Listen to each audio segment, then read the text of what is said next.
नमस्कार, Byju's exam prep IAS Hindi में आप सभी का स्वागत है। और आज हम 18 जुलाई के द हिंदू समाचार पत्र में आए कुछ महत्वपूर्ण समाचारों का विश्लेषण करने वाले हैं। तो आइए शुरू करते हैं आज का समाचार विश्लेषण। सबसे पहले ये जान लेते हैं कि आज के इस सत्र में हम किन किन विषयों पर चर्चा करने वाले हैं। सबसे पहले भारत में लोकतंत्र की रक्षा को आधार बना करके जो एडिटोरियल आया है, हम उस पर चर्चा करने वाले हैं। इको सेंसिटिव जोन को लेकर के सुप्रीम कोर्ट के द्वारा जो नए दिशा निर्देश दिए गए हैं, उनका विरोध केरल के द्वारा क्यों किया जा रहा है, इसको आधार बना करके जो न्यूज़ आया है, हम उसकी भी यहाँ पे चर्चा करने वाले हैं। कर्ज माफी से कितने किसानों को फायदा हुआ है, इसको आधार बना करके जो न्यूज़ आया है, हम उसकी भी यहाँ पे चर्चा करने वाले हैं। और दक्षिण पश्चिम यूरोप में जो जंगल की आग है, उसका प्रकोप बढ़ता जा रहा है, इस न्यूज़ को भी हम यहाँ पर देखेंगे। और सबसे अंतिम में इन विषयों पर आधारित मुख्य परीक्षा के अभ्यास प्रश्नों पर भी हम चर्चा करने वाले हैं। तो आइए शुरू करते हैं आज के इस सत्र को। आज के पेपर के पेज नंबर 7 पर एक एडिटोरियल आया जिसका शीर्षक है प्रिजर्विंग डेमोक्रेसी इन इंडिया।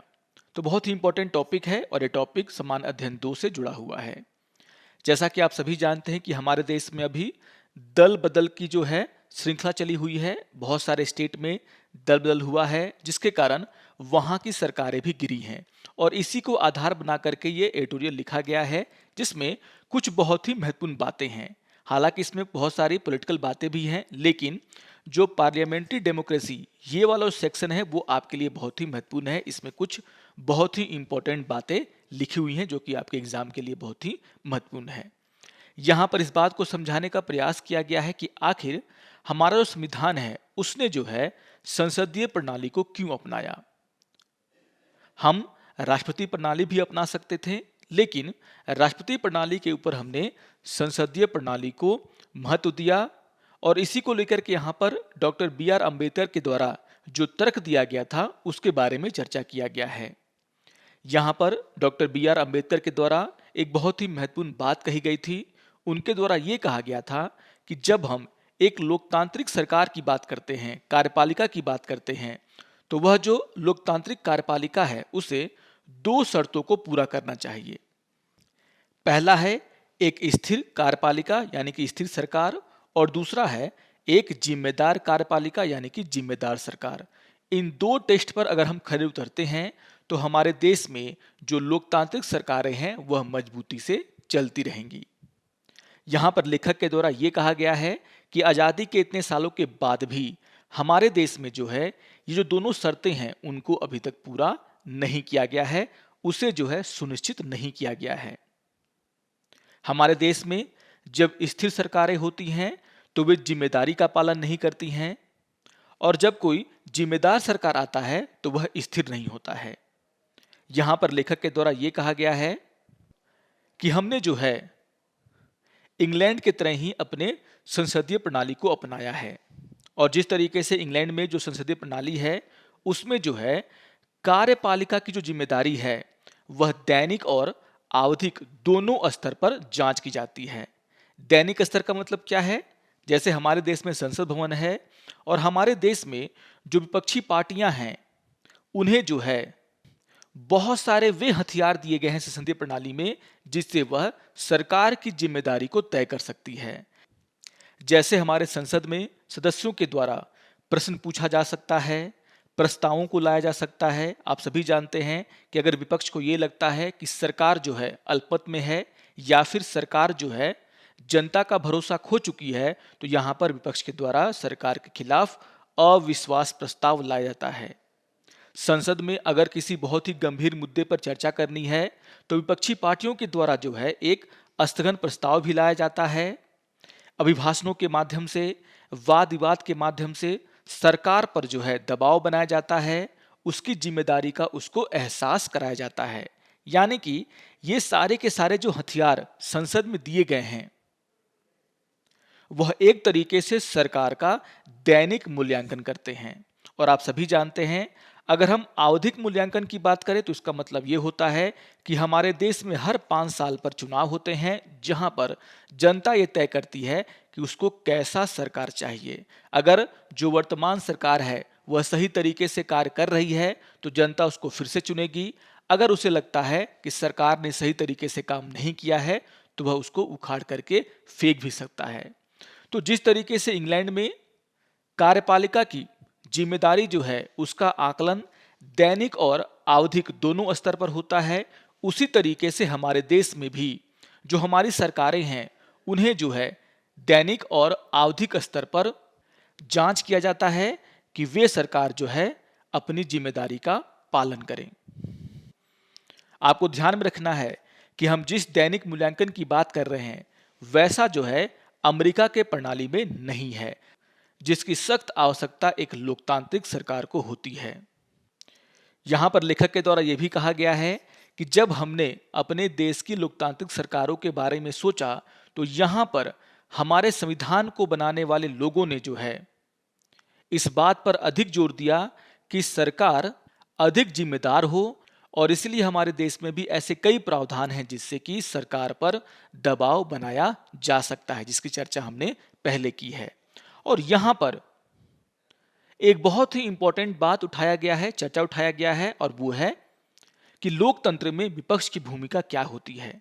यहां पर लेखक के द्वारा यह कहा गया है कि संसदीय लोकतंत्र में जो है हमें एक अस्थायी सरकार जरूर चाहिए, लेकिन सरकार की जिम्मेदारी का एहसास कराने के लिए हमें एक मजबूत विपक्ष भी चाहिए, क्योंकि जब विपक्ष मजबूत होता है तो वह सरकार पर दबाव बनाता है कि सरकार अपनी जिम्मेदारियों को समझे, जनता के प्रति जो उसकी जवाबदेही है उसको मजबूत करने के लिए एक मजबूत विपक्ष होना बहुत ही जरूरी है।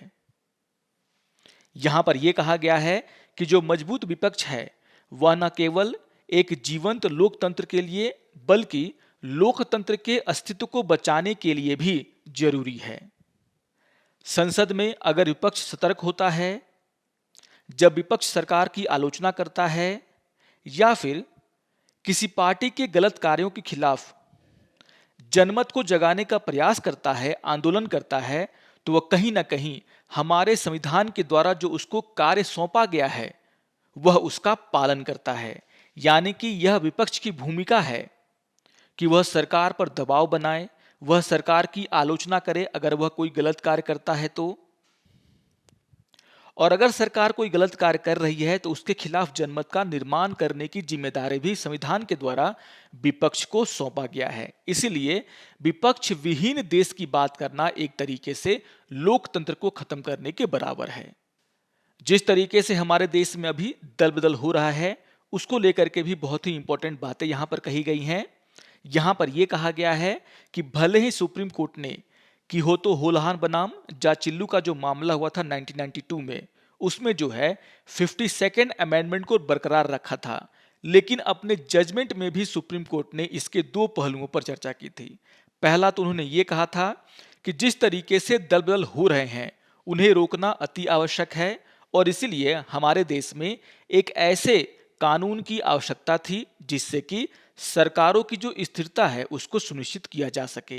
लेकिन साथ ही यहां पर सुप्रीम कोर्ट ने यह बात भी कहा था कि जिस तरीके से हम पार्टी के सदस्यों पर जो कि सांसद हैं उन पर जो है पार्टी की मर्जी थोप रहे हैं, उससे हो सकता है कि हमारे देश में जो लोकतंत्र है उसकी छवि जो है खराब हो सकती है, क्योंकि लोगों को यह लगेगा कि जो उनका सांसद है, जो उनका विधायक है, वह लोगों के लिए नहीं बल्कि पार्टी के लिए कार्य करता है, जिस पर हमने पहले भी बहुत सारी चर्चाएं की हैं।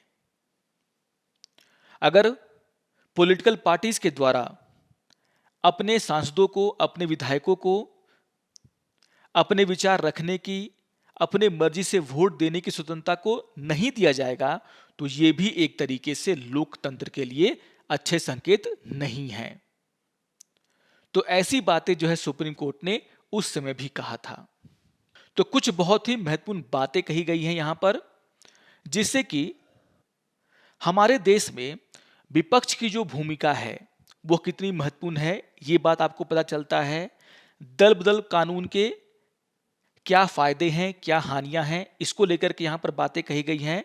तो जो पार्लियामेंट्री डेमोक्रेसी वाला जो यहां पर कॉलम है उसको आप लोग जरूर ध्यान से पढ़ेंगे, बहुत ही इंपॉर्टेंट है आप सभी के लिए। आइए एक और न्यूज़ की हम यहाँ पे चर्चा कर लेते हैं। आज के पेपर के पेज नंबर 11 पर एक न्यूज़ आया, एक एक्सप्लेनर आया, जिसका शीर्षक है why is Kerala protesting Supreme Court ESZ notification, यानी कि इको सेंसिटिव जोन नोटिफिकेशन। और ये टॉपिक समान अध्ययन 3 पर्यावरण से जुड़ा हुआ है। जैसा कि आप सभी जानते होंगे कि 7 जुलाई को केरल राज्य की विधानसभा ने सर्वसम्मति से एक प्रस्ताव पारित किया है, जिसमें उन्होंने केंद्र सरकार से यह आग्रह किया है कि केंद्र सरकार केरल राज्य के जो मानव बस्तियां हैं, जो कृषि भूमि है या फिर जो सार्वजनिक संस्थाएं हैं, उन्हें जो है इको सेंसिटिव जोन के दायरे से बाहर करे। और आप सभी को यह भी ध्यान में रखना है कि इको सेंसिटिव जोन को लेकर के सर्वोच्च न्यायालय के द्वारा एक बहुत ही महत्वपूर्ण निर्णय जो है दिया गया है। तो इस मामले को हम लोग यहाँ पर समझने का प्रयास करते हैं कि आखिर ये इको सेंसिटिव जोन क्या होता है, इसको लेकर के सुप्रीम कोर्ट के द्वारा कौन से नए आदेश दिए गए हैं और क्यों केरल राज्य के द्वारा इस आदेश का विरोध किया जा रहा है। अगर हम इको सेंसिटिव जोन की बात करें तो आपको ध्यान में रखना है कि केंद्रीय पर्यावरण, वन और जलवायु परिवर्तन मंत्रालय के द्वारा राष्ट्रीय वन्यजीव कार्य योजना, जो कि 2002 से 2016 के लिए थी, उसके अनुसार यहां पर यह कहा गया है कि जो राष्ट्रीय उद्यान हैं और जो वन्यजीव अभ्यारण्य हैं, उनकी सीमाओं से 10 किलोमीटर के भीतर की जो भूमि होगी उसे हम इको फ्रिजाइल जोन या फिर इको सेंसिटिव जोन के रूप में अधिसूचित कर सकते हैं। यानी कि अगर कोई राष्ट्रीय उद्यान है तो उसकी सीमा जहां से खत्म होती है, वहां से 10 किलोमीटर तक का जो क्षेत्र है उसे जो है इको सेंसिटिव जोन के रूप में अधिसूचित किया जा सकता है। तो आपको यह ध्यान में रखना है कि आखिर ये इको फ्रिजाइल या फिर जो इको सेंसिटिव जोन है उसका मतलब क्या है। यहां पर आपको यह भी ध्यान में रखना है कि जो 10 किलोमीटर की जो नियम है, जो सिद्धांत है, वह जो है एक नॉर्मल सिद्धांत है। अगर सरकार को यह लगता है कि जो वन है या फिर जो वन्य जीव अभ्यारण्य है वो बहुत ही इंपॉर्टेंट है, संवेदनशील है, तो यहां पर ये जो एरिया है उसे 10 किलोमीटर से बढ़ाया भी जा सकता है। यानी कि सरकार को लगता है कि 10 किलोमीटर नहीं, यहां पर जो इको सेंसिटिव जोन है वो 15 किलोमीटर या फिर 20 किलोमीटर का होना चाहिए उस अभ्यारण्य की बाउंड्री से। तो यहां पर इस तरह के अधिसूचना भी सरकार के द्वारा की जा सकती है। तो यहां पर आपको यह ध्यान में रखना कि आखिर ये इको सेंसिटिव जोन क्या होता है। और अगर हम इस बात पर चर्चा करें कि आखिर ये इको सेंसिटिव जोन क्यों बनाए जाते हैं, तो यहां पर आपको ध्यान में रखना है कि इको सेंसिटिव जोन को बनाने का जो मेन मकसद है वो ये है कि ये जो जोन होते हैं वह एक तरीके से शॉक एब्जॉर्बर की तरह काम करते हैं। इसका मतलब ये होता है कि जो हमारे वन हैं, जो हमारे वन्यजीव अभ्यारण्य हैं या फिर जो इको सेंसिटिव हॉटस्पॉट हैं, उनके आसपास जो मानवीय गतिविधियां होती हैं जिसके कारण जो है इनका जो पारिस्थितिक तंत्र है वह बिगड़ सकता है, उसके नकारात्मक प्रभावों को कम करने के लिए जो है ये इको सेंसिटिव जोन बनाए जाते हैं। यहां पर जो दिशा निर्देश पर्यावरण मंत्रालय के द्वारा 9 फरवरी 2011 को जारी किए गए थे, उसमें यह साफ साफ कहा गया था कि इको सेंसिटिव जोन को बनाने का मतलब ये नहीं है कि वहां पर जो आसपास रहने वाले लोग हैं उनकी दैनिक गतिविधियों को यहां पर बाधा डाला जाए। यहां पर इसका मेन मकसद ये है कि हम किस तरीके से जो हमारे संरक्षित क्षेत्र हैं उनकी रक्षा कर सकते हैं, उसके आसपास के जो वातावरण हैं उनको साफ कर सकते हैं। इसी उद्देश्य से जो है किसी भी अभ्यारण्य या फिर किसी भी राष्ट्रीय उद्यान के आसपास जो है इको सेंसिटिव जोन बनाया जाता है। यहां पर जो दिशा निर्देश दिए गए हैं उसमें यह कहा गया है कि जो इको सेंसिटिव जोन है वहां पर आप कुछ गतिविधियां नहीं कर सकते हैं। जैसे आप जो है उस क्षेत्र में खनन नहीं कर सकते, वहां पर जो आरा मिल है जिसमें लकड़ी को कटाई होती है आप वो नहीं कर सकते हैं, लकड़ियों का व्यवसाय नहीं कर सकते हैं। लेकिन यहां पर यह भी कहा गया है कि उस क्षेत्र में अगर कृषि होता है तो आप कृषि कर सकते हैं, जो बागवानी होता है आप बागवानी कर सकते हैं, वर्षा का जल संचय कर सकते हैं, जैविक खेती कर सकते हैं। इन गतिविधियों पर जो है वहां पर कोई भी रोक नहीं लगाई गई है। यानी कि ये अभ्यारण्य है मान लीजिए, और इसके 10 किलोमीटर के एरिया को अगर हम कहते हैं इको सेंसिटिव जोन, तो आप इसके अंदर जो है कोई ऐसी गतिविधि नहीं कर सकते हैं जिससे कि इसका जो वातावरण है, जो पारिस्थितिक तंत्र है, वो खराब हो जाए। और इसीलिए खनन पर, आरा मिलों पर इस क्षेत्र के अंदर क्या किया गया है, रोक लगाया गया है। लेकिन इस क्षेत्र के अंदर कहीं कृषि होता है, वर्षा के जल का संचय होता है, जैविक खेती होता है, बागवानी होता है, तो यहां पर उस पर जो है कोई प्रतिबंध नहीं लगाया गया है। तो सबसे पहले आपको यह समझना कि आखिर ये इको सेंसिटिव जोन होता क्या है। अब यहां पर हम ये बात कर लेते कि आखिर सुप्रीम कोर्ट ने जो है हाल में जो है इसको लेकर के क्या फैसला दिया है। आपको ध्यान में रखना है कि 3 जून को सुप्रीम कोर्ट की 3 न्यायाधीशों की पीठ ने जो है एक जनहित याचिका पर सुनवाई की, जिसमें जो है तमिलनाडु के नीलगिरी में वन भूमि की रक्षा करने की मांग की गई थी। लेकिन यहां पर जो फैसला सुप्रीम कोर्ट ने दिया उसे जो है वहां पर तो लागू किया ही जाएगा, इसे जो है पूरे देश में लागू करने की बात जो है सुप्रीम कोर्ट ने कहा है। यहां पर सुप्रीम कोर्ट ने जो 2011 में उसके द्वारा दिशा निर्देश दिए गए थे इको सेंसिटिव जोन बनाने को लेकर के, उसे जो है उचित ठहराया है। और यहां पर सुप्रीम कोर्ट ने यह कहा है कि अब जो है राज्यों को अपने हर संरक्षित वन भूमि, राष्ट्रीय उद्यान और वन्य जीव अभ्यारण्य, यानी कि जो वहां पर प्रोटेक्टेड एरिया हैं, जो वाइल्ड लाइफ सेंचुरीज हैं और जो नेशनल पार्क हैं, उनकी सीमाओं के बाद जो है कम से कम 1 किलोमीटर का जो इको सेंसिटिव जोन जरूर बनाना होगा। यानी कि यहां पर जो दायरा है उसको जो है बढ़ाया गया है सुप्रीम कोर्ट के द्वारा।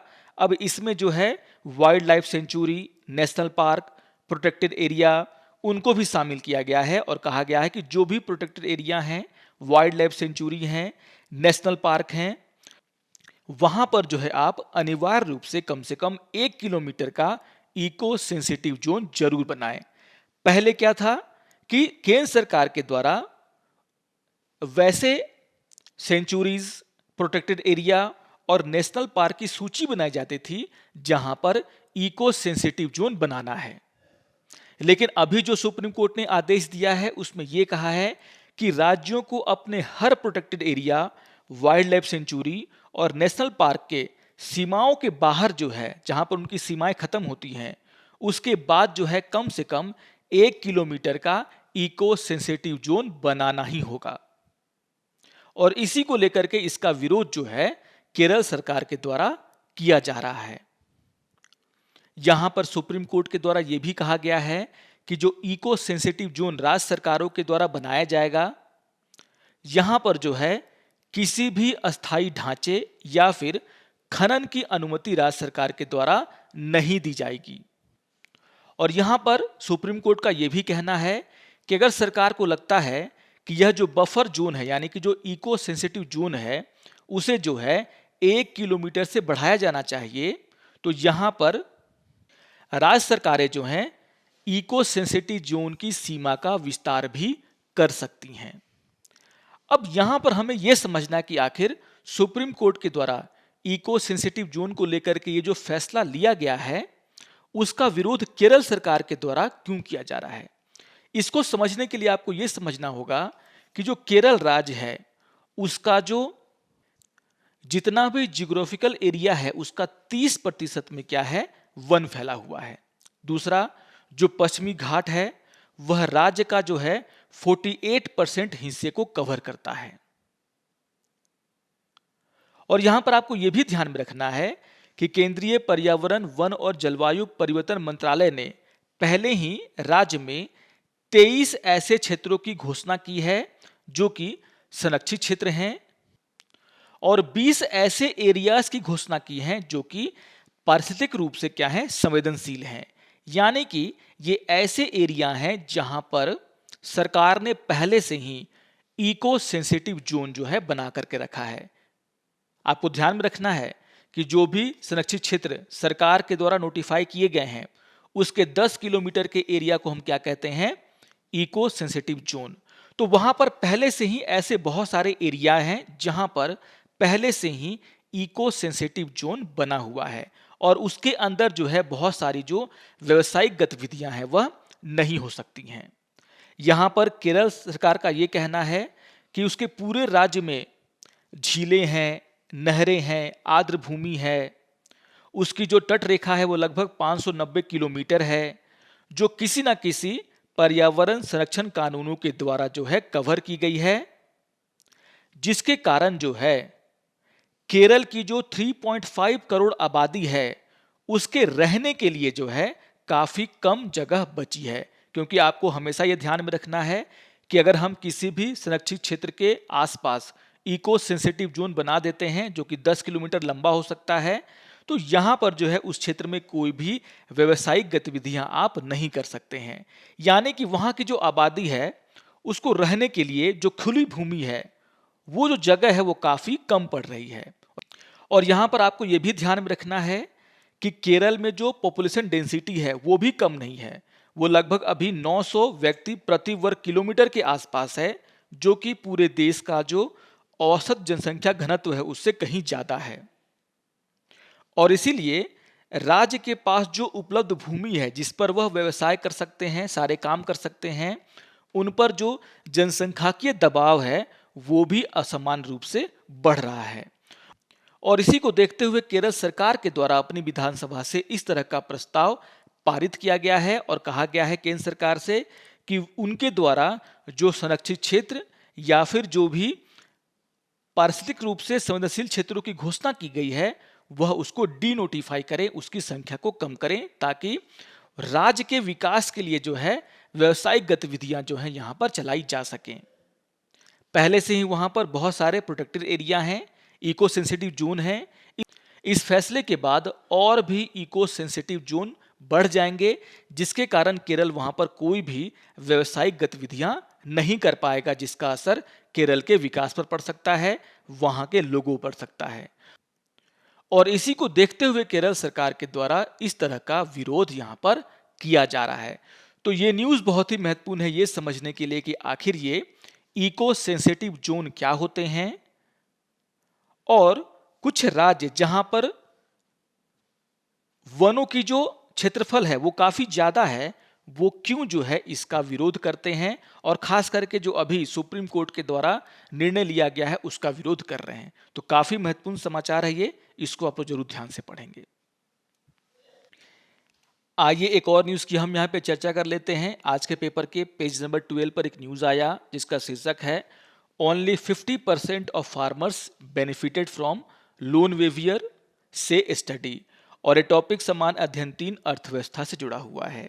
तो एक बहुत ही इंपॉर्टेंट स्टडी है ये, और यहाँ पर यह कहा गया है कि जो भी लोन वेवियर यानी कि जो सरकारों के द्वारा, जो राज्य सरकारों के द्वारा एक योजना चलाई जाती है जिसमें कि किसानों का जो कर्ज है उसको माफ किया जाता है, जिसको हम बोलते हैं लोन वेवियर, वो जो है सही तरीके से इंप्लीमेंट नहीं किए गए हैं। उसका फायदा जो है उतना ज्यादा नहीं हुआ जितना होना चाहिए।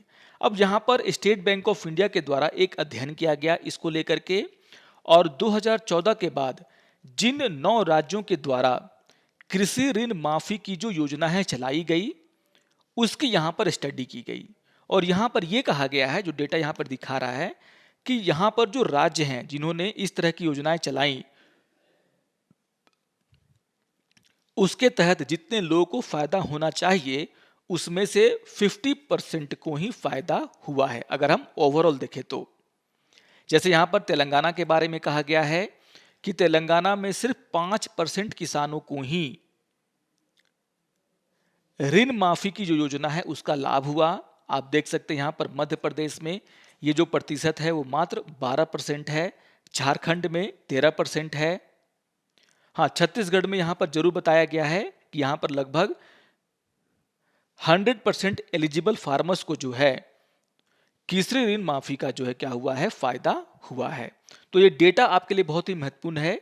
इससे हमें यह भी समझ में आता है कि जिस तरीके से सरकारों के द्वारा अंधाधुंध इस तरह की योजनाओं की घोषणा की जाती है उसका हश्र जो है क्या होता है। अब यहाँ पर एसबीआई के द्वारा कुछ संभावित कारणों की चर्चा की गई है जिसके कारण जो फायदा किसानों को होना चाहिए था ऋण माफी का वो नहीं हुआ है। अब यहाँ पर एसबीआई का ये कहना है कि सबसे पहला जो इसका कारण वो ये है कि किसानों के द्वारा जो ऋण माफी के लिए दावे किए जाते हैं उसमें से अधिकतर दावों को जो है राज्य सरकारों के द्वारा अस्वीकृत किया जाता है, जिसके कारण किसानों को जो है ऋण माफी का लाभ नहीं मिल पाता।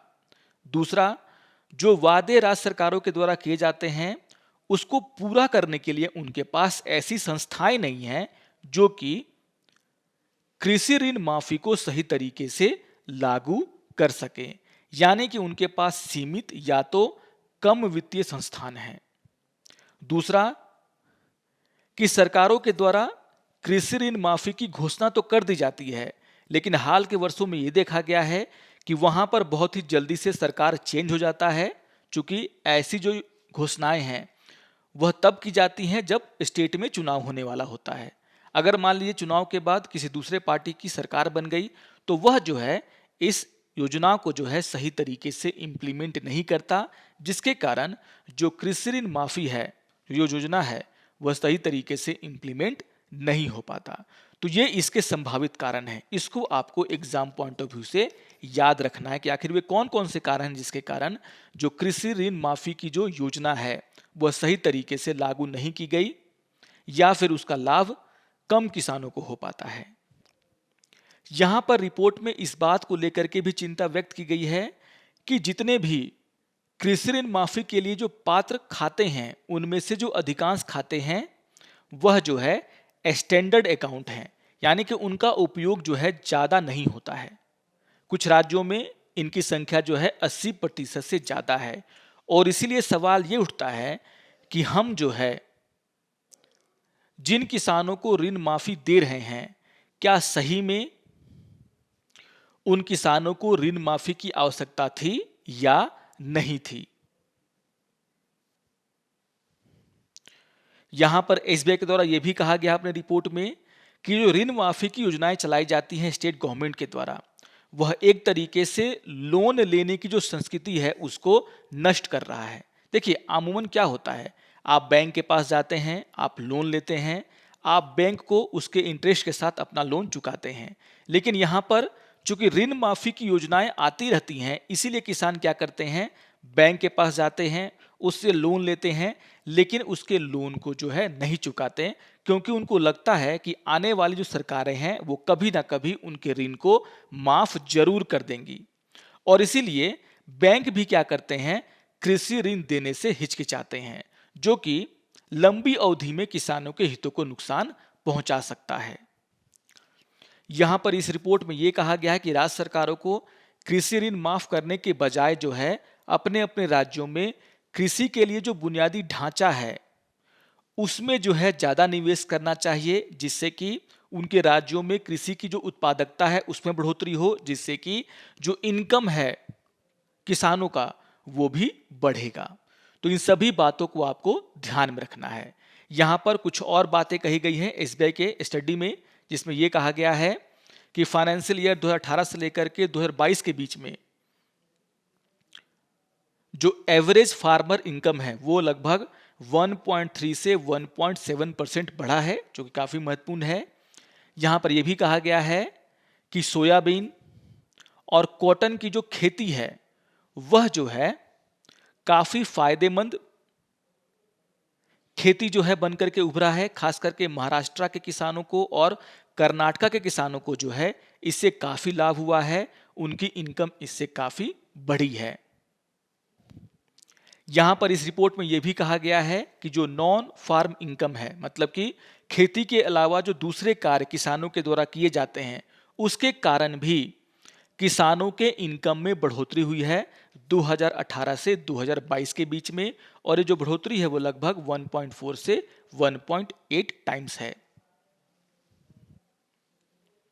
किसानों के द्वारा अब जो कैश क्रॉप हैं जैसे गन्ना है, कॉटन है, सोयाबीन है, उनकी खेती जो है ज़्यादा की जा रही है, जिससे उनकी आमदनी बढ़े। और यहाँ पर किसान जो है अब नॉन कैश क्रॉप जैसे ज्वार, बाजरा, गेहूं, चावल, इनको जो है उगाना कम कर रहे हैं। लोन वेवियर को लेकर के तो यहां पर जो रिपोर्ट दिया गया उस पर हमने यहां पर चर्चा की ही है। यहां पर सेल्फ हेल्प ग्रुप को लेकर के भी एसबीआई की रिपोर्ट में कुछ बातें कही गई हैं। यहां पर यह कहा गया है कि जो सेल्फ हेल्प ग्रुप हैं उनका जो एनपीए है वो भी काफी बढ़ गया है, जिसको लेकर के सरकार को चिंतित होना चाहिए। तो जो इंपॉर्टेंट बातें हैं, जो हाइलाइट्स हैं, उसको भी आपको ध्यान में रखना है एसबीआई के स्टडी से जुड़ा हुआ। तो बहुत ही इंपॉर्टेंट न्यूज है, इसको भी आप लोग जरूर ध्यान से पढ़ेंगे, खास करके जो संभावित कारण है और जो उसका दुष्परिणाम हो सकता है उसको आप लोग जरूर नोट डाउन कर लेंगे।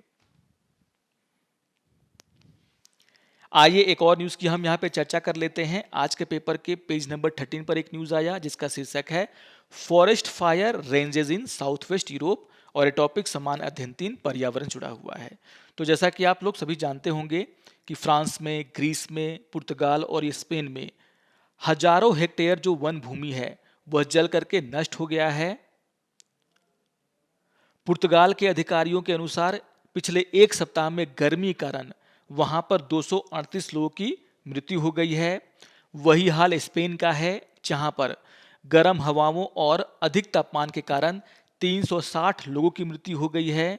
उसी तरीके से अगर हम फ्रांस की बात करें तो फ्रांस का जो दक्षिण पश्चिम क्षेत्र है वहां से जो है लगभग 12,000 लोगों को सुरक्षित स्थान पर पहुंचाया गया है, क्योंकि वहां के जंगलों में आग लगी हुई है। और ब्रिटेन ने जो है वहां के मौसम में जो गर्मी है उसके कारण जो है पहली बार अपने देश में मौसम इमरजेंसी यानी कि रेड अलर्ट जारी कर दिया है। तो ये सारी की सारी जो बातें हैं वह एक ही ओर इशारा कर रही हैं, जिसके तरफ वैज्ञानिकों ने भी ध्यान दिलाया है, और वो है जलवायु परिवर्तन। तो बहुत ही इंपॉर्टेंट न्यूज इसलिए हो जाता है क्योंकि जब हम जलवायु परिवर्तन के प्रभावों की बात करते हैं तो वहां पर आपको इन्हें एग्जाम्पल के रूप में बताना पड़ता है कि आखिर इससे दुनिया को क्या नुकसान हो रहा है। और इसीलिए जो डेटा यहां पर है उसको आप लोग जरूर ध्यान से नोट डाउन कर लेंगे। आइए अब इन विषयों पर आधारित मुख्य परीक्षा के अभ्यास प्रश्नों पर चर्चा कर लेते हैं। यहां पर क्वेश्चन नंबर 1 है, ना केवल एक जीवंत लोकतंत्र के लिए बल्कि उसके अस्तित्व के लिए भी एक सतर्क विपक्ष की उपस्थिति आवश्यक है, इस कथन पर अपने विचार रखें। तो जो बातें मैंने आपको वहां पर बताई हैं पॉइंट टू पॉइंट, आप उन सभी का यहां पर उपयोग कर सकते हैं और अपने विचार आसानी से रख सकते हैं। आइए अब क्वेश्चन नंबर 2 पर चर्चा कर लेते हैं। क्वेश्चन नंबर 2 है, इको सेंसिटिव जोन क्या है और केरल में इसके खिलाफ विद्रोह और केरल में इसके खिलाफ विरोध क्यों हो रहा है। तो यहां पर जो है आपको सबसे पहले यह समझाना होगा कि आखिर इको सेंसिटिव जोन क्या होते हैं। हालिया जो फैसला है सुप्रीम कोर्ट का उसका हवाला देते आप ये समझा सकते हैं कि आखिर केरल जो है इसका विरोध क्यों कर रहा है। सभी बातों पर हमने चर्चा की है, आप आसानी से अपना उत्तर लिख सकते हैं। आशा करता हूं कि आप सभी को आज का यह समाचार विश्लेषण पसंद आया होगा। टॉपिक्स बहुत ही महत्वपूर्ण हैं, उनको आप जरूर ध्यान से पढ़ेंगे। और अगर ये वीडियो आपको अच्छा लगे तो आप जरूर इसको लाइक करें, शेयर करें और दूसरों को भी सब्सक्राइब करने के लिए प्रेरित करें। तो मिलते हैं समाचार विश्लेषण के अगले अंक में, तब तक के लिए नमस्कार और धन्यवाद।